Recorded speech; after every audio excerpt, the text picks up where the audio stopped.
পুজো, তাই সেই ব্লগ নিয়ে চলে এলাম। Welcome to our channel Pika and Pikachu blog.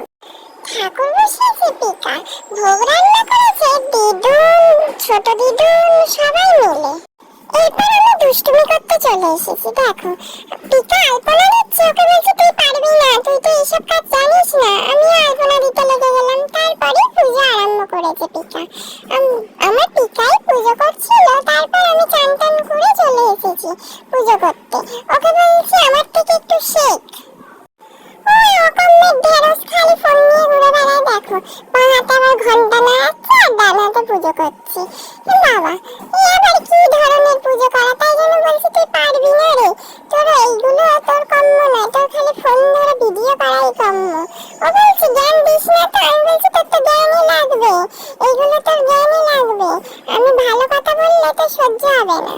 তারপর পিকাকে বলছি একটু আমার মতো পুষ্পাঞ্জলি দিতে দে তো, একটু ফুল দে, আমি পুষ্পাঞ্জলি দেবো।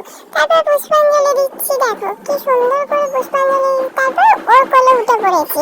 আমি বলছি ভালো করে পুজো করতে পারছিস না, আমাকে ছেড়ে দে, আমি পুজো করি। তারপর দেখো দুটো ধূপ নিয়ে ঘন্টা নাড়াচ্ছি আর পুজো করছি।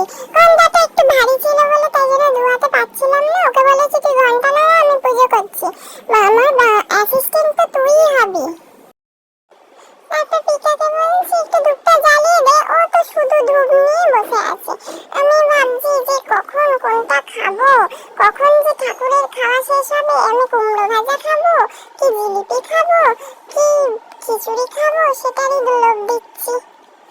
এরপর পিকাকে বলছি তুই উঠে চলে যা তো, আমাকে একা পুজো করতে দে। তুই আর মা থাকলেই ভিডিও করে করে আমার মাথাটাই খারাপ করে দিস। আমার ভিডিও যদি তোমাদের